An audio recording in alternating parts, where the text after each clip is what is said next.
Dinosaurs, जो रेंगने वाले जीवों के वंशज थे, लेकिन आकार में बहुत ही बड़े। डायनासोर्स ने पृथ्वी में बहुत ही लंबे समय तक राज किया।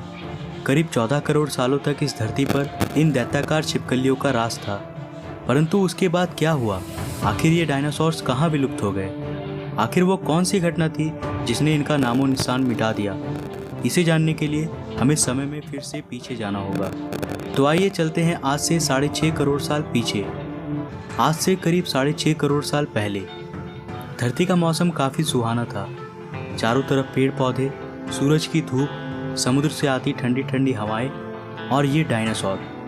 परंतु यहाँ डायनासोर के अलावा एक और प्रजाति भी था जो आकार में बहुत ही छोटा था और ये आज के चूहे जैसा दिखता था। असल मायनों में यही हमारे प्राचीन पूर्वज थे और आगे चलकर हम इन्हीं से विकसित होने वाले थे।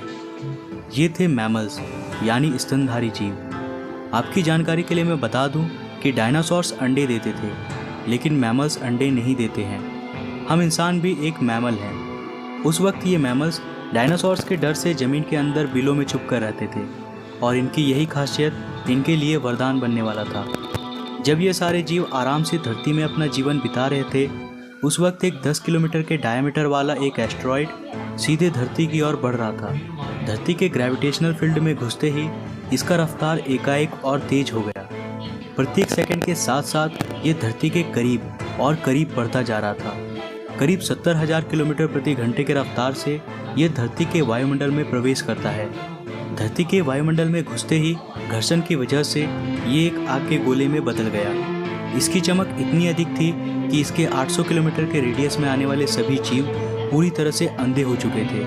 ये जीव इसे देख नहीं पा रहे थे, लेकिन वो इसे महसूस कर सकते थे। एस्टेरॉयड जमीन से टकराता है और एक बहुत ही भयंकर विस्फोट होता है। ये विस्फोट इतना शक्तिशाली था कि इसके टकराते ही पृथ्वी की लाखों मीट्रिक टन धातु अंतरिक्ष में चला गया। विस्फोट वाली जगह पर एक 180 किलोमीटर चौड़ा और 20 किलोमीटर गहरा गड्ढा बन गया। इस गड्ढे का सारा मैटर आसमान में धूल के एक बड़े बादल का निर्माण किया। इतने बड़े टक्कर की वजह से भूकंप की तरंगें धरती के क्रस्ट में कई किलोमीटर दूर तक चली गई। इस वजह से समुद्र में विशालकाय लहरों का निर्माण हुआ और एक के बाद एक सुनामी की लहरें चारों तरफ बढ़ने लगी। धरती के महाविनाश की प्रक्रिया का आरंभ हो चुका था। इस विस्फोट में रेडिएशन की मात्रा इतनी बढ़ गई कि इसके 800 किलोमीटर के दायरे में आने वाले सभी जीव जलकर पूरी तरह से राख बन गए। पादपों के अंदर मौजूद सारा जल इस गर्मी के कारण भाप में बदल गया। इस महाविनाश में उड़ने वाले जीव इन जमीनी खतरों से बच गए थे, लेकिन ये तो बस महाप्रलय की शुरुआत थी। विस्फोट की वजह से जो लाखों मीट्रिक टन धूल और पत्थर अंतरिक्ष में गया था, ठीक 40 मिनट बाद वो आग के गोले के रूप में धरती पर बरसने लगे। साथ ही धूल का एक बहुत बड़ा तूफान 20,000 किलोमीटर प्रति घंटे की रफ्तार से मौत लेकर आ रहा था। ये धूल के बादल कई किलोमीटर मोटे थे, जिसकी वजह से धरती पर सूरज की रोशनी का पहुंच पाना असंभव हो गया था। कई सालों तक धरती पर सूरज की रोशनी पहुंच ही नहीं पाई और इसके परिणाम स्वरूप धरती पर पेड़ पौधों की लगभग सारी आबादी खत्म हो गई थी। इस बादल ने धरती को चारों तरफ से ढक लिया था। विस्फोट के 90 मिनट्स बाद धरती का तापमान 150 डिग्री सेल्सियस तक चला गया। इसकी वजह से जो डायनासोर विस्फोट के इलाकों से बहुत दूर थे, वे भी इस गर्मी से बच नहीं पाए।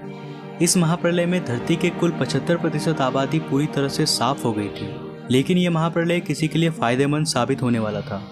डायनासोर का अंत एक नए प्रजाति के लिए सुनहरा अवसर था। मैमल्स, इन्होंने खुद को इस महाविनाश से बचा लिया था।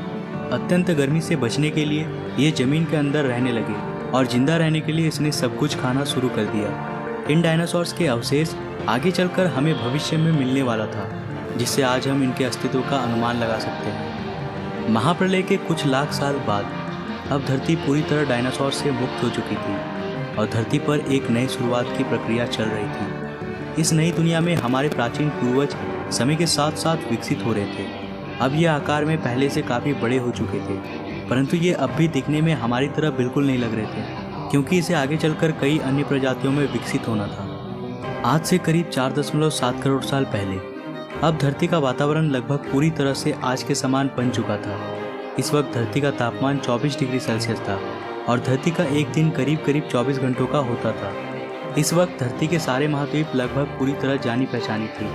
केवल एक नए भूभाग की रचना बाकी रह गई थी। धरती के टेक्टोनिक प्लेट्स में एक बार फिर से हलचल हुई, जो धरती के दो बड़े बड़े द्वीपों को एक दूसरे के पास ले जा रही थी। ये वही भूभाग है जहां आज इस वीडियो को देखने वाले अधिकतर लोग रहते हैं। ये है इंडिया, जो एशिया महाद्वीप की ओर तेजी से बढ़ रहा था। इन दोनों द्वीपों के आपस में टकराने की वजह से एक नए भू श्रृंखला का निर्माण हुआ, एक नई पर्वत श्रृंखला, हिमालय।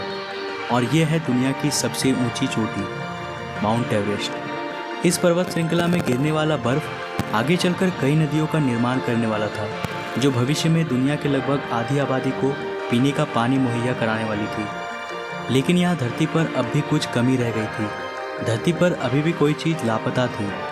वे थे हम मनुष्य। लेकिन परिस्थितियाँ अब बदलने वाली थी। आज से 40 लाख साल पहले अफ्रीका के पूर्वी इलाके में एक नए पर्वत श्रृंखला का निर्माण हुआ, ईस्ट अफ्रीकन रिफ्ट वैली। ये पर्वत यहाँ आने वाले मानसूनी हवाओं के लिए एक अवरोध बन गई थी और इस वजह से यहाँ के जंगलों में बारिश आनी बंद हो गई। यहीं इसी जंगल में रहते थे एप्स। ये पेड़ के ऊपर रहते थे जहाँ उनको खाने की कोई कमी नहीं थी। इस वजह से ये हमेशा पेड़ों पर ही रहते थे। लेकिन अब यहाँ समय के साथ साथ सूखा पड़ने लगा। बिना बारिश के जंगल पूरी तरह साफ हो गए और इन एप्स के लिए खाने की समस्या उत्पन्न हो गई। खाने की तलाश में इन्होंने पेड़ों से उतरने का निर्णय लिया। यह है एडिपिथेकस रेमिडस। ये हमारे पूर्वज थे जिन्होंने एक बहुत बड़ा निर्णय लिया था।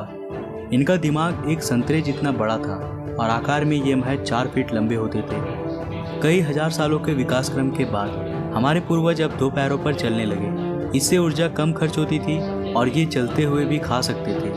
अब इनका दिमाग भी तेजी से बढ़ रहा था। ये धीरे धीरे होशियार बन रहे थे। समय के साथ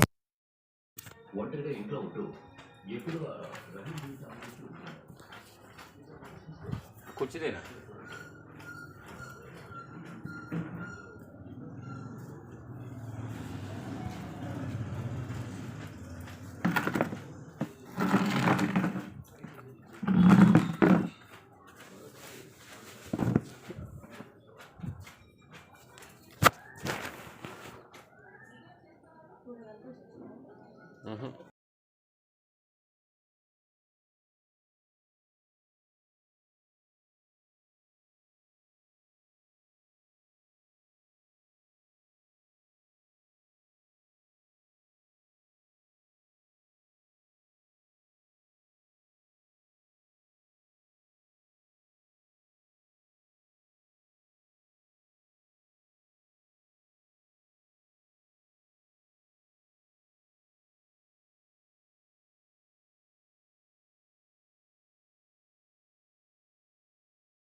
दोस्तों, आप हिंदुस्तान से हैं तो मेरे चैनल को ज़रूर सब्सक्राइब करना। अगर आप सब्सक्राइब नहीं करेंगे तो मैं मान जाऊँगा आप हिंदुस्तानी नहीं हैं।